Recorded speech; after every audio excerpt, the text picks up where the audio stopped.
Hello students. तो आज हम लोग पढ़ेंगे चेकिंग एन इलेक्ट्रिक टेस्टर। तो इसमें क्या करेंगे, तो जैसे ये फ़ोटो तुम लोग देख रहे हो, यहाँ पे सर्किट कंप्लीट होना बहुत ज़रूरी है। अगर सर्किट तुम लोग कंप्लीट नहीं करोगे तो इलेक्ट्रिसिटी जो है वो फ्लो नहीं करेगा टू द डिवाइस जिसको तुम लोग टेस्ट करने जा रहे हो कि वो ग्लो कर रहा है कि नहीं कर रहा है। ठीक है, तो पहले हम लोग देखेंगे कि एक इलेक्ट्रिक सर्किट को टेस्ट करने के लिए हम लोग को क्या क्या चीज़ ज़रूरत पड़ता है। सबसे पहले सर्किट को कंप्लीट करना पड़ता है। जो लूज़ एंड्स है, जैसे ए और बी, फर्स्ट फ़ोटो में देखो, नंबर ए फ़ोटो में ए और बी, ये लूज़ एंड है, इसको क्या करना पड़ेगा, जोड़ना पड़ेगा। ठीक है, अब अगर तुम इसको जोड़ोगे तो क्या होगा, सर्किट कंप्लीट हो जाएगा और बैटरी से पावर जो है, इलेक्ट्रिसिटी जो है वो फ्लो करने लगेगा टू द डिवाइस, जैसे बल्ब हो या एलईडी हो, जो भी हो, तो वो ग्लो करने लगेगा। तो अगर देख रहे हो कि सर्किट कंप्लीट करने के बाद भी, सब कुछ ठीक ठाक लगाने के बाद भी अगर बल्ब जो है वो ग्लो नहीं कर रहा है, तो क्या क्या पॉसिबिलिटीज़ हो सकता है। नंबर वन, कनेक्शन लूज़ हो सकता है। इसलिए हम लोग को क्या करना पड़ेगा, कनेक्शन को ठीक तरीके से लगाना पड़ेगा ताकि बीच में कोई भी जगह खाली ना हो जाए या फिर ब्रेक ना हो जाए, तार जो है वो ख़राब ना हो। इसलिए हम लोगों को ठीक तरीके से उसको लगाना पड़ेगा। नेक्स्ट हम लोग देखेंगे, अगर बल्ब फूटा हुआ हो, फ्यूज्ड बल्ब हो, मतलब उसका फिलामेंट जो है वो फ्यूज़ हो, तो हम लोग क्या करेंगे, हम लोग बल्ब को चेंज करेंगे, बल्ब को चेंज करके दूसरा बल्ब लगाएंगे। ठीक है, नेक्स्ट हम लोग क्या देखेंगे, क्या हो सकता है कि ऐसा हो सकता है कि बैटरी जो लगाए है वो ही ख़त्म हो गया है, मतलब बैटरी में चार्ज नहीं है, तो हम लोग को क्या करना पड़ेगा, बैटरी को चेंज करके एक नया बैटरी लगाना पड़ेगा। ये सब बेसिक चीज़ है जो हम लोग जब इलेक्ट्रिक सर्किट को लगाएंगे, उसके बाद देखेंगे कि बल्ब नहीं जल रहा है, तो ये तीनों चीज़ पहले हम लोग टेस्ट करेंगे और उसके बाद देखेंगे कि कौन से तीनों चीज़ों में कौन से जगह पे प्रॉब्लम है और उसको सॉल्व करेंगे। ठीक है, नेक्स्ट हम लोग देखेंगे कि क्या क्या मॉडिफिकेशन हम लोग एक इलेक्ट्रिक टेस्टर में कर सकते हैं। पहला मॉडिफिकेशन हम लोग क्या क्या कर सकते हैं, पहले तो ये है कि हम एक बल्ब कैसे जलता है, एक बल्ब कैसे ग्लो करता है, ये हम लोग को जानना ज़रूरी है। The bulb glows when the electric current passes through an electric tester due to the heating effect of current। हम लोग पिछले क्लास में पढ़े थे कि करंट का एक हीटिंग इफेक्ट होता है। जैसे आयरन जब हम लोग करते हैं, आयरन कैसे हम लोग करते हैं, इस्त्री कैसे करते हैं कपड़ों को, जब इलेक्ट्रिसिटी फ्लो होता है उसके बाद आयरन में कॉयल रहता है, वो कॉयल क्या होता है, हीट अप हो जाता है। हीट होने से क्या होता है, हम लोग उस इस्त्री को इस्तेमाल कर पाते हैं।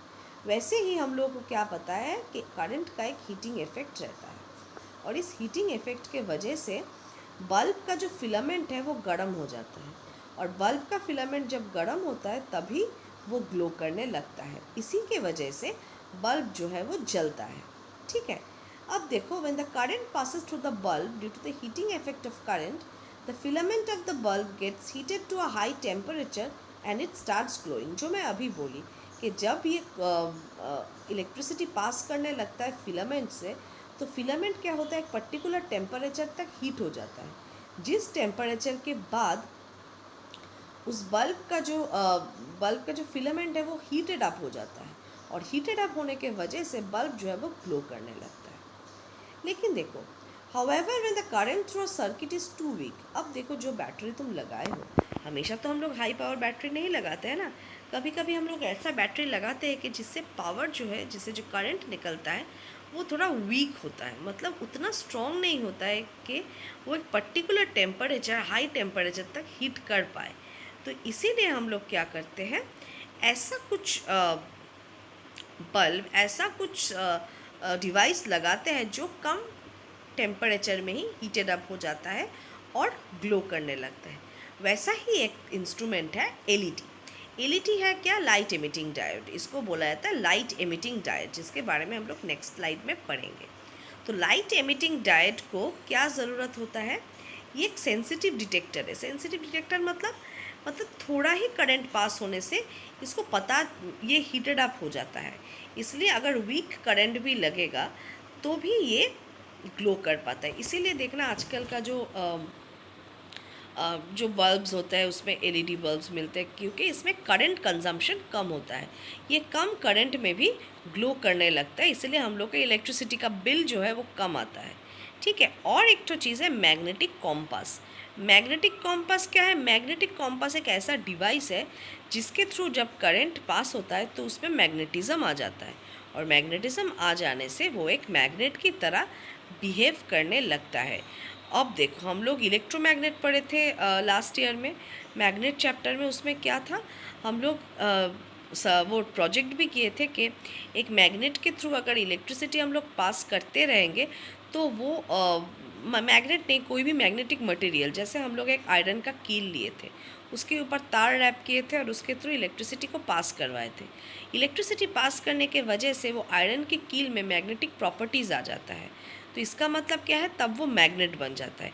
अब मैग्नेट वो कैसे बना? करंट पास होने के वजह से। इसका मतलब मैग्नेटिक मटेरियल को भी अगर हम लोग इस सर्किट में रखेंगे तो भी वो एक इलेक्ट्रिक टेस्टर की तरह काम करेगा। इलेक्ट्रिक टेस्टर मतलब सर्किट को टेस्ट करता है कि whether there is electricity in the circuit और नॉट। ठीक है, नेक्स्ट स्लाइड देखते हैं। नेक्स्ट स्लाइड में हम लोग देखेंगे एलईडी किसको बोला जाता है। ये एक बल्ब की तरह ही है, लेकिन ये बहुत लो वोल्टेज में रन करता है। LED glows even when a weak current flows through it. The colored lights that you see in the retail stores, stages, bridges and even in the keypads of mobile phones are all LEDs। देखो, mobile phone का जो keypad है उसमें जो light जलता है, mobile में तो बहुत ज़्यादा पावर हम लोग नहीं डालते हैं, वो एक बैटरी से चार्ज होता है, तो इसीलिए उसमें क्या होता है, जो करंट हम लोग पास कराते हैं वो बहुत वीक करंट होता है, इसीलिए वो क्या होता है, ग्लो करने लगता है। तो मोबाइल फ़ोन्स का जो बैटरी है वो बहुत कम वोल्टेज का बैटरी है, तो इसीलिए हम लोग एलईडी बल्ब उसमें यूज़ करते हैं।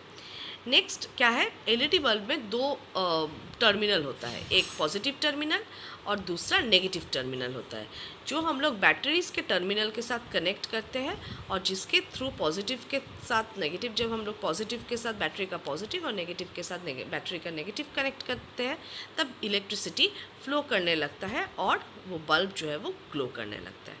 मैग्नेटिक कॉम्पास क्या है? मैग्नेटिक कॉम्पास भी एक ऐसा डिवाइस है जिसको हम लोग यूज़ करते हैं to detect whether current is flowing through the wire और नॉट। ये मैग्नेटिक इफेक्ट ऑफ करंट के ऊपर डिपेंडेंट है, जो हम लोग पिछले ईयर में पढ़े थे। कि जब भी कोई मैग्नेटिक मटेरियल के थ्रू हम लोग करंट पास करवाते हैं तो वो एक मैग्नेट की तरह बिहेव करने लगता है।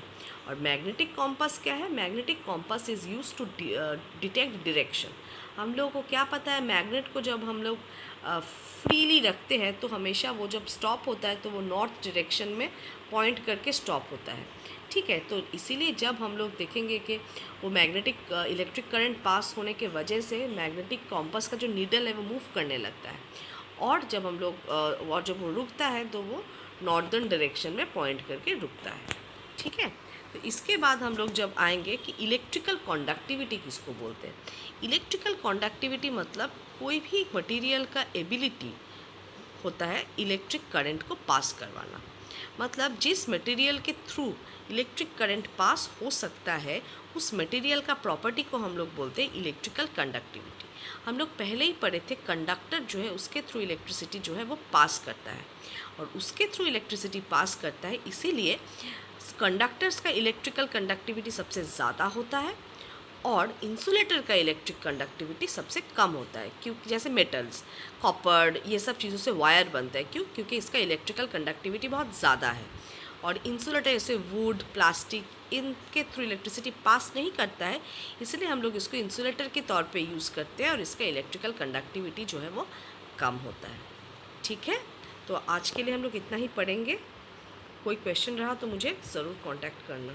Thank you so much. Stay safe, stay healthy.